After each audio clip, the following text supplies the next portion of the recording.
Bonjour à tous, bienvenue à nouveau, merci beaucoup de me rejoindre. Donald Trump a lancé un nouvel avertissement sévère à la Russie. Soit la Russie accepte un accord de paix avec l'Ukraine dans les 10 à 12 prochains jours, soit elle fera face à une nouvelle vague de sanctions paralysantes. On ne parle donc plus de 50 jours, tout se joue maintenant sur 10 à 12 jours. C'est de la coercition économique dans toute sa splendeur. Et c'est aussi une redite des mêmes stratégies qui se sont déjà révélées inefficaces. La Russie est déjà le pays le plus sanctionné au monde. Alors, qu'est-ce qui fait penser à Trump que des sanctions secondaires fonctionneraient cette fois-ci? Pourquoi ne pas essayer quelque chose de nouveau pour changer, comme la diplomatie et la prise en compte réelle des causes profondes du conflit, afin d'y mettre fin? La Russie a indiqué à de nombreuses reprises qu'elle était ouverte aux négociations et que son objectif ultime était de s'attaquer aux causes du conflit pour établir une paix durable. Pourtant, l'Occident ignore ces appels parce que cela ne se fait pas à ces conditions.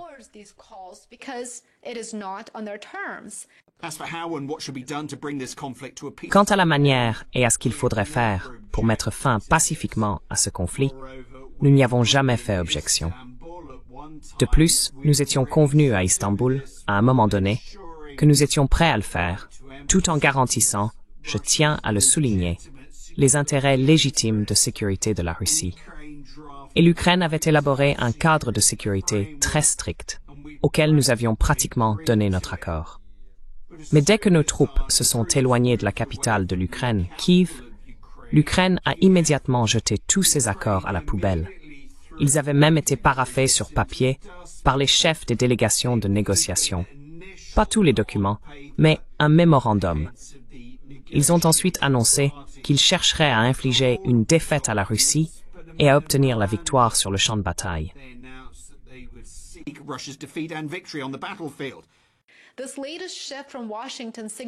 Ce dernier revirement de Washington témoigne d'une frustration croissante envers Moscou, et il s'accompagne également de véritables conséquences à l'échelle mondiale.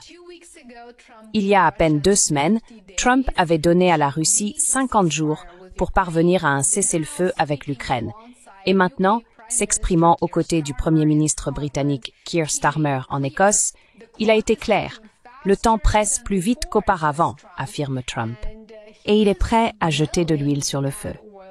Trump a exprimé ouvertement sa déception envers le président russe Vladimir Poutine, l'accusant de faire des promesses de paix tout en poursuivant le conflit.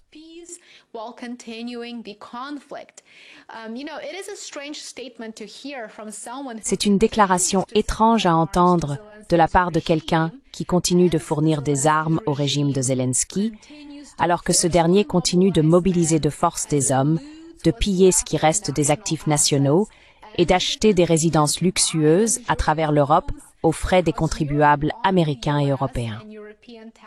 Trump a déclaré qu'il n'y avait plus de raison d'attendre les 50 jours complets, car il saurait déjà, selon lui, ce qui va se passer. Il a ajouté qu'il pourrait faire une annonce officielle concernant des sanctions secondaires dans les prochaines 24 à 48 heures. Son message était très direct. S'il n'y a pas d'accord, il y aura des droits de douane à 100%. Et je cite, « C'est comme ça ».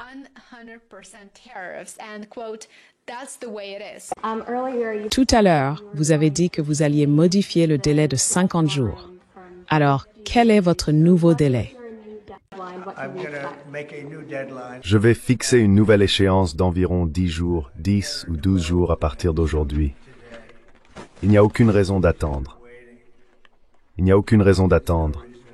C'était 50 jours. Je voulais être généreux, mais nous ne voyons tout simplement aucun progrès.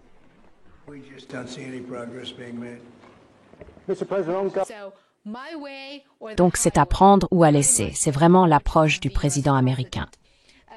Encore une fois, ce que nous voyons ici, c'est une démarche unilatérale et coercitive, très similaire, si l'on veut, au mode opératoire de Trump. Il n'y a aucune place pour la diplomatie, aucun respect pour la souveraineté des autres pays. L'intimidation est la voie par défaut, ici. Mais en quoi consistent exactement ces sanctions secondaires qu'il promet d'imposer? Et peuvent-elles réellement changer le cours de ce conflit ou de l'économie mondiale? Le cœur des sanctions proposées vise cette fois les partenaires commerciaux de la Russie, en particulier des pays comme l'Inde et la Chine, qui continuent d'acheter du pétrole et du gaz russe. Ces soi-disant sanctions secondaires imposeraient de lourds droits de douane ou des restrictions à toute nation faisant affaire avec Moscou.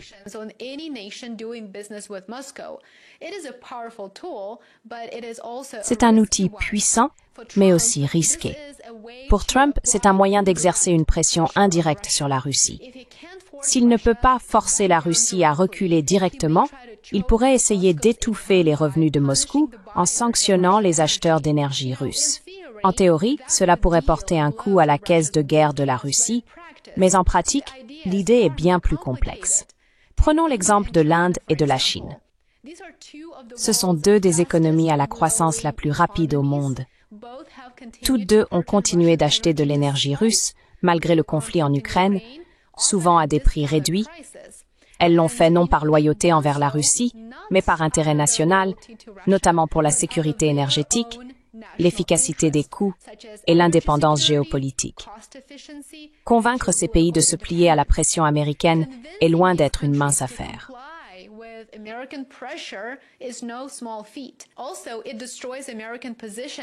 De plus, cela détruit la position de l'Amérique à long terme, car réfléchissez-y.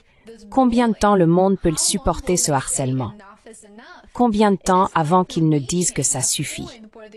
On atteint probablement un point où les États-Unis devront faire face à la réalité.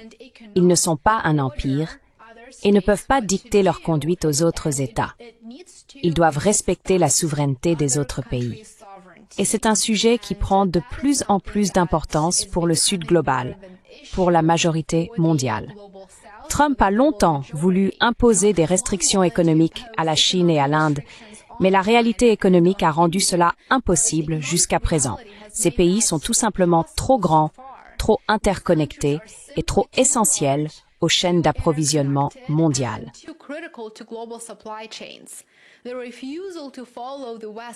Le refus de suivre l'exemple de l'Occident n'est pas une question d'idéologie. Il s'agit de souveraineté et de stratégie. La Russie, de son côté, reste le plus grand fournisseur d'énergie au monde et fonctionne indépendamment du système financier des États-Unis. Théoriquement, son pétrole et son gaz pourraient être remplacés par des exportations américaines, vénézuéliennes ou moyen-orientales. Mais ce remplacement ne se ferait pas facilement. Cela impliquerait un bouleversement brutal des chaînes d'approvisionnement mondiales et entraînerait presque à coup sûr une hausse des prix, une offre plus restreinte et une instabilité géopolitique à long terme. Même si l'Europe décidait de se détourner complètement de l'énergie russe d'ici septembre, par exemple, ce qui est extrêmement improbable compte tenu de la période de l'année et du prix de l'énergie, cela ne garantirait pas non plus vraiment le succès.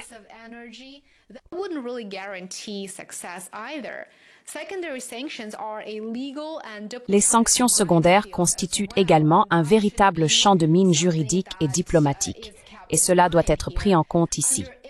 Selon le droit commercial international, ces sanctions secondaires sont perçues comme un abus de pouvoir. Les États-Unis pourraient ignorer les conséquences, mais pour la Chine, l'Inde, ainsi que pour tout autre pays, cela représenterait une violation directe de leur politique commerciale souveraine et de leurs intérêts. Si les États-Unis tentaient de bloquer les exportations des pays achetant de l'énergie russe, les répercussions pourraient être très graves pour eux.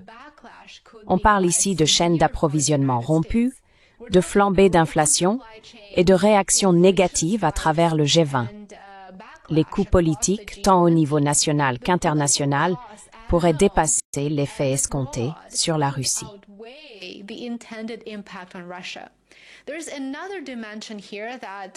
Il y a une autre dimension ici qu'on ne peut pas ignorer, et j'aimerais l'aborder.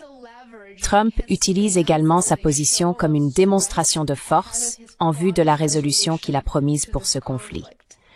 Pendant sa campagne et après son retour à la Maison-Blanche, comme vous vous en souvenez peut-être, il a juré de mettre rapidement fin au conflit en Ukraine. Il a dit « en 24 heures. Bien que le ton agressif qu'il adopte aujourd'hui fasse peut-être partie de la réalisation de cette promesse, la réalité est que Trump a hérité des guerres de Biden et désormais de la guerre d'Israël à Gaza, ainsi que de la guerre par procuration menée par les États-Unis et l'UPPL contre la Russie via l'Ukraine. Ce sont désormais les guerres de Trump et il ne peut plus prétendre être un faiseur de paix. Le chemin vers la paix ne semble plus aussi évident que Trump l'avait laissé entendre.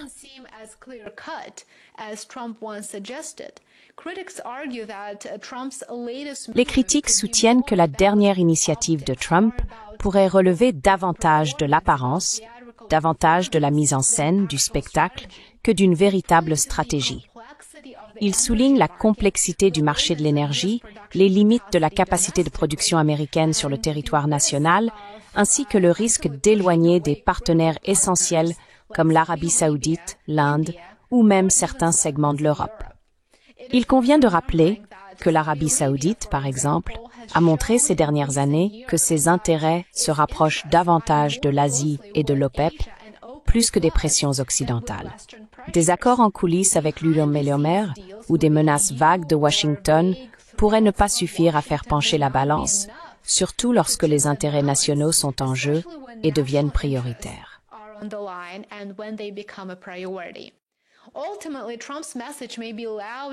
En fin de compte, le message de Trump peut être bruyant et urgent.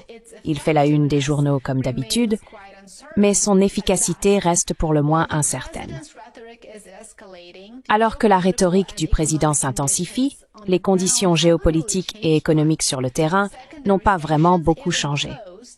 Les sanctions secondaires, si elles étaient imposées, risqueraient d'attiser les tensions mondiales sans garantir de véritables avancées ni de réelles victoires que Trump pourrait revendiquer comme la sienne. Où cela nous mène-t-il?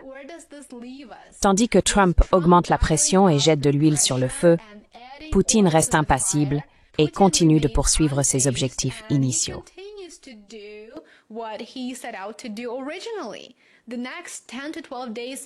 Les 10 à 12 prochains jours pourraient s'avérer particulièrement mouvementés, mais il reste à voir s'ils mèneront à la paix ou à une nouvelle escalade. Dites-moi ce que vous pensez de ces récents développements dans les commentaires ci-dessous. J'adore toujours avoir vos retours et connaître vos avis. Pensez-vous que des sanctions secondaires profiteraient aux États-Unis et influenceraient l'évolution du conflit?